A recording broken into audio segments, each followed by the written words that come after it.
Lebih dari sepekan hujan deras mengguyur kota Lok Sumawe, Provinsi Aceh hingga menyebabkan banjir dengan skala besar. Banjir dan longsor di 3 provinsi yakni Aceh, Sumatera Barat, dan Sumatera Utara mengakibatkan seratusan orang meninggal dunia.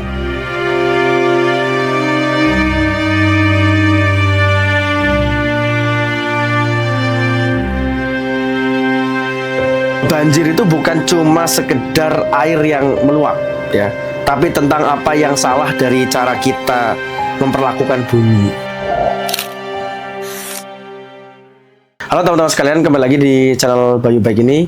Jadi kali ini aku mau bikin cerita ya buat Anda sekalian masyarakat Indonesia, dan saya memang prihatin banget lihat sosmed ya. Jadi beberapa hari ini kita lihat sosmed ternyata di Aceh. Padahal kemarin kita berencana mau pergi ke Aceh, kemudian ke Sumatera Utara, ke Sumatera Barat, ternyata terkena banjir bandang. Nah, kita coba untuk melihat ya, kenapa sih muncul banjir bandang seperti ini. Yang terjadi di Aceh, di Sumatera Utara, di Sumatera Barat, bukan sekedar musibah.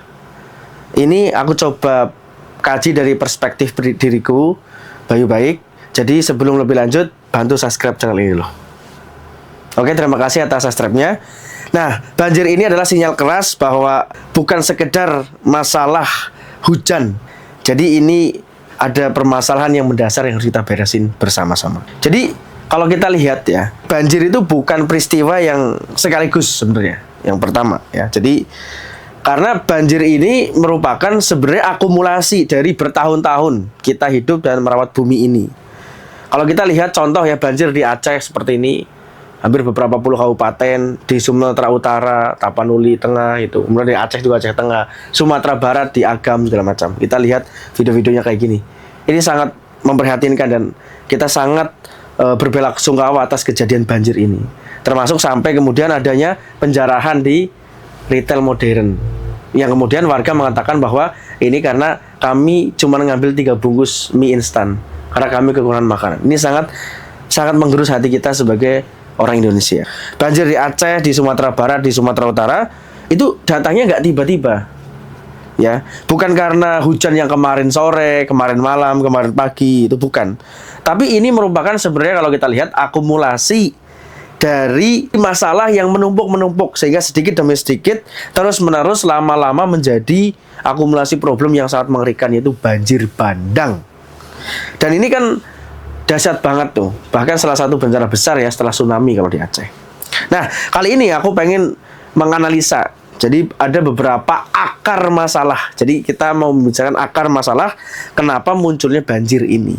Apakah satu-satunya penyebab ini memang karena curah hujan yang juga cukup tinggi, Bu? 4 tahun belakang bahwa wilayah ini berpotensi terjadi bencana. Kita semua juga tahu kan semakin luas lahan itu terbuka. Yang pertama, jadi kalau kita lihat ya, akar masalahnya adalah rusaknya daerah resapan air. Itu akar masalah yang pertama. Kenapa? Karena hutan digunduli. Hutan digunduli, men. Bro, sis. Dan anehnya kemarin dari Kementerian Kehutanan ngomong itu kayu yang lapuk. Anda bisa lihat statementnya ini. Hasil analisis sumber-sumber kayu itu, satu adalah kayu lapuk, dua juga kayu yang akibat tadi siklon tadi, pohon tumbang ya. Nah, ini kan statement mengiris ya. Jadi sebenarnya harusnya di saat-saat seperti ini kita masyarakat, pemerintah dan seluruh stakeholder itu bermuhasabah, introspeksi. Jadi jangan lempar tanggung jawab, lempar masalah. Masa kita dari dulu sampai sekarang lempar gitu? Itu kan kayu lapuk, bukan kayu gelondongan. Tapi faktanya itu ada kayu gelondongan seperti ini nih yang masuk ke rumah-rumah. Kenapa ini muncul? Karena hutan digunduli terus-menerus. Banyak kemudian pejabat-pejabat kita yang memberikan konsensi kepada hutan-hutan ini, pada para taipan untuk membuat perkebunan kelapa sawit. Jadi penggundulan hutan ini yang kemudian menjadi akhirnya rusaknya daerah resapan air. Kenapa? Karena lahan menjadi perkebunan atau menjadi permukiman, salah satunya perkebunan kelapa sawit. Kemudian sungai juga dipersempit dengan bangunan-bangunan. Jadi banyak kemudian daerah-daerah yang tata wilayahnya itu banyak di pinggir-pinggir sungai. Ya, jadi akhirnya karena sungai dipersempit dengan bangunan-bangunan, tidak salah kalau sungainya akhirnya berpindah, geser ketika ada banjir ini. Jadi tadinya di sebelah sini, pindah ke sebelah sini. Air yang dulu mungkin terserap oleh tanah, tapi ketika lingkungan ini rusak, environment itu rusak, sekarang akhirnya lari ke permukaan. Maka ketika hujan besar, disitulah bumi sudah tidak sanggup menahan lagi. Nah, kenapa aku bahas ini? Karena Asbo ini, Bayu-Baik ini mendirikan perusahaan Asbo untuk urut alas kebun. Jadi berkaitan dengan konservasi lahan, perkebunan. Makanya kita nanamnya tuh kopi. Karena kopi itu tanaman konservasi. Inilah tanaman kebun kopi kita. Itu. Jadi bukan nanam kelapa sawit segala macam. Akar masalah yang kedua adalah tata kota dan infrastruktur itu yang tidak siap. Jadi kita udah merdeka negeri ini udah cukup lama, berpuluhan tahun ya. Tapi kita lihat tata wilayahnya itu tidak tertata sebagaimana bagus. Nah, ini kenapa saya sampaikan, karena ini bagian daripada kepedulian, punya kesadaran politik untuk melihat ini sampai ke akar masalahnya. Kita lihat drainase itu kecil, tapi bangunan-bangunan itu semakin padat. Tapi drainase kecil, penyerapannya kecil. Ini ketika ada banjir ini akan kemudian nggak bisa menyerap. Ditambah sungai yang tidak dinormalisasi, sungai isinya sampah, gitu. Saluran akhirnya mampet, sehingga sampah yang menyumbat itu, ya alam membersihkan dengan caranya, itu dengan banjir. Kita membangun cepat, ya, tapi lupa memastikan bahwa bumi itu harus tetap bisa bernafas. Nah, inilah environment kerusakan. Akar masalah yang ketiga adalah sampah rumah tangga yang sembarangan buangnya. Nah, jadi ini juga ada tanggung jawab kita juga sebagai masyarakat. Sampah itu bukan sekedar kebiasaan buruk, tapi merupakan karakter kolektif daripada behavior dan kebiasaan-kebiasaan kita yang tidak bertanggung jawab, membuangnya ke lingkungan. Di banyak kota, misalnya di Sumatera Barat, di Aceh, di Sumatera Utara, sungai banyak menjadi tempat-tempat pembuangan sampah. Dan ketika banjir tinggi, ya, sampah akhirnya menyumbat sehingga ya menahan aliran lalu memicu banjir yang lebih parah. Jadi kita pun sebagai anggota masyarakat harus sadar juga bahwa sampah ini gimana cara diselesaikan. Ya, jadi beberapa stakeholder yang berkepentingan, masyarakat, pemerintah, lingkungan, itu harus kita jaga biar kita bisa hidup berdampingan dengan alam. Akar masalah yang keempat itu adalah perubahan iklim yang ekstrim, di mana curah hujan yang makin ekstrim, bisa terus-terusan hujan 2 hari 3 hari, ditambah siklus badai yang tak menentu, maka potensi hujan dalam jumlah yang besar dalam waktu yang singkat ini akan kemudian juga membuat banjir. Dulu itu hujan deras itu hanya beberapa jam dulu. Sekarang turunnya non-stop sampai semalam, seharian, 2 hari 3 hari, dengan intensitas ya curah hujan yang tak pernah kita bayangkan. Banyak banget air seperti datang, sehingga ketika resapannya rusak, sampahnya banyak, maka terjadilah banjir. Inilah permasalahan kita ya, negara kita Indonesia itu. Jadi banyak kemudian lingkungan yang udah rusak, masyarakat juga nggak peduli dengan lingkungan.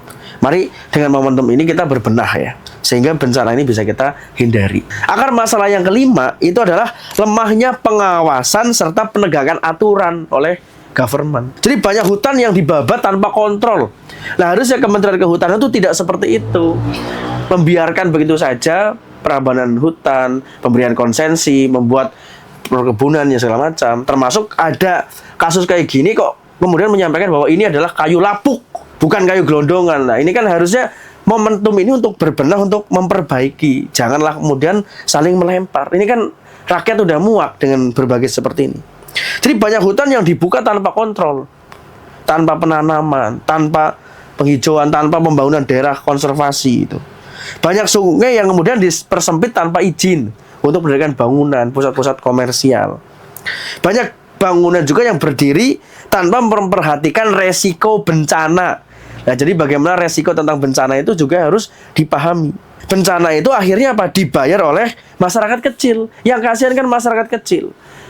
Ya, kalau orang-orang besar mah tetap bisa pergi kemana segala, tapi masyarakat kecil yang merasakan. Nah, inilah makanya kita perlu ya bagaimana politik yang bersadaran terhadap lingkungan, pengelolaan ini dengan aturan yang benar itu juga penting, dan hukum yang tidak tumpul ke atas dan tajam ke bawah. Ini sebenarnya aku bikin video ini sebagai refleksi ya, karena ini memang memenuhi beranda sosmed, dan setiap kita buka pesan isinya ini. Jadi ini juga kita seringkali mungkin menyalahkan hujan, padahal hujan itu sebenarnya menjalankan tugasnya, memberikan kehidupan bagi makhluknya.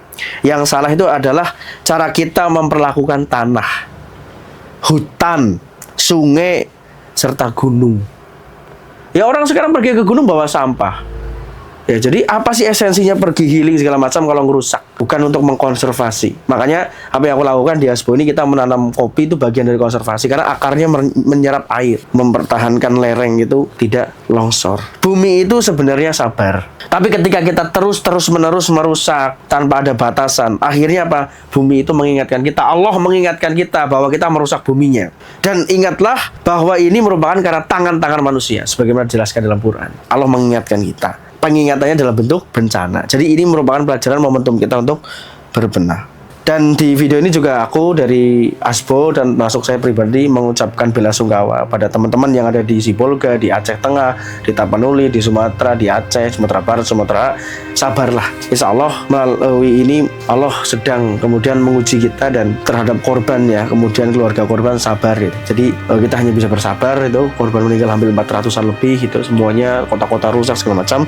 Maka mudah-mudahan banjir ini memang menjadi luka bagi kita semua, tapi sebagai pengingat bahwa bumi ini tidak butuh kita, tapi sebaliknya kita yang membutuhkan bumi ini.